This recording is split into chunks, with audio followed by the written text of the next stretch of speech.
Jai Baba, everyone. Jai Baba. It's very wonderful for us to be with you all, our very dear friends in Baba.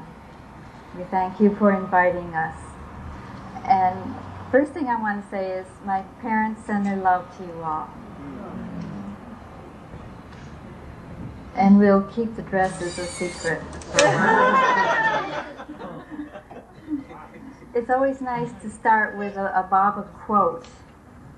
And here's one. It starts off with, where is it? It starts off with none other than don't worry. And more than that, he says, Meher Baba says, my love will give you that strength and conviction which makes you feel that you belong to God. Seek truth with all your heart and Baba will help.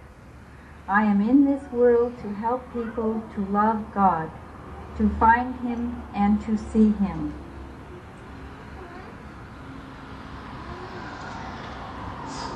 So that's how it was for us when we came to Baba. Somehow or another, we had always been seekers of the truth and seekers of God. And we had a tremendous thirst for this love of God and to know God.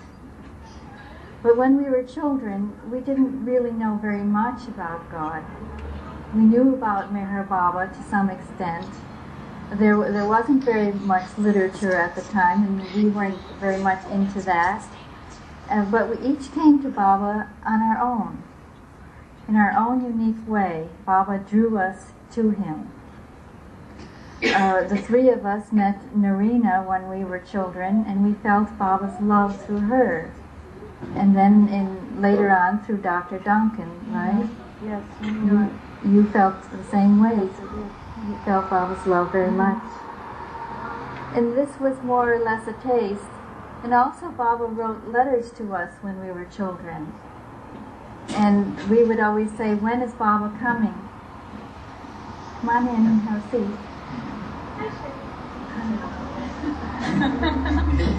We wondered who you would say this. And so over the years, we began to build up an anxiousness to meet Baba, because we had heard stories of my parents meeting Baba and how it felt to be with him. And all of that was very intriguing to us, and we just felt we wanted to love Baba, but we were really not too sure how much we did love Baba.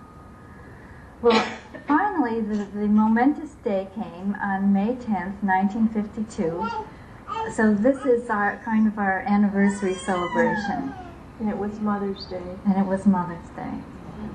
So needless to say, it did make our mother very, very happy to have all of her children meet Baba on that day. And we went to Myrtle Beach Center in South Carolina. And the five of us in our family approached the Lagoon Cabin where Baba was staying and giving interviews. He wasn't staying there, but he was giving interviews there. And I'll let you tell how you felt when you... Well, first of all, my mother was ahead of us, and I was behind her. And when we entered the door, Baba embraced my mother. And then when he embraced me, you see, I had fears about whether I would love Baba and how I would feel. And when I saw Baba, all my fears disappeared, and I just simply melted into Baba's arms, and I felt I have come home, really to the true soul home. And I was very, very happy. And Baba embraced each of us. And when he embraced you, Rene? When he embraced me, I felt like I was enveloped in the ocean, just swimming in love.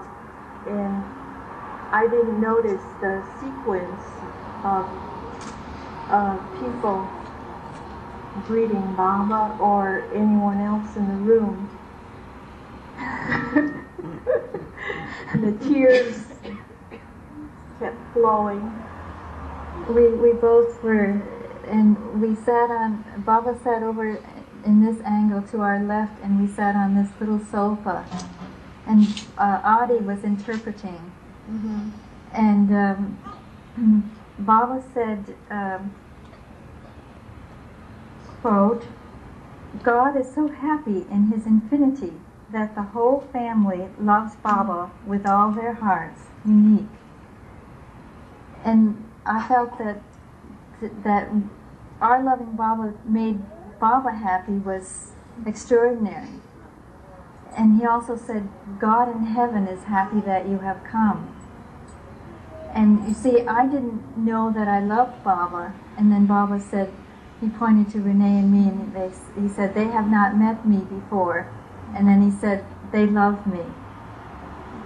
And he's also said it is his love that is what makes us love him. And it is his grace that gives us that love for him. It's very hard to describe what Baba looked like. First of all, it was very natural. Wouldn't you say that? Initially, Baba made us feel very at home and very at ease. It was natural to be with him.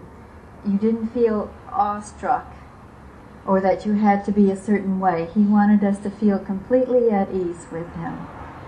And I felt like I had finally come home after thousands of years. Mm-hmm. Do you want to tell that dream? Maybe not. A little later. Baba asked about our family. He asked about, you see, my parents hadn't seen him since 1934, and he asked, "How do I look?" And they said, "Oh, the same, Baba." And you know, he was just like an old friend, and a very familiar feeling. And yet, at the same time, you see, he was using the alphabet board, and which did not seem to be a distraction to us whatsoever. Adi was interpreting, and instead of looking at Adi all the time, we were totally engrossed in looking at Baba because his face was so expressive. His eyes were so radiant and so beautiful that you had all you could do to absorb what was happening and what Baba was conveying at deeper levels to us all the time, and yet keeping this balance of feeling absolutely normal and natural. And that we felt his great purity and sweetness and the overflowing love. His love was such that it was unconditional. There was nothing that could change his love for us. It was so through and through, so complete, so whole and healing. It's the kind of love that everyone yearns for. It is the soul-satisfying love that can never fade, that is always with you.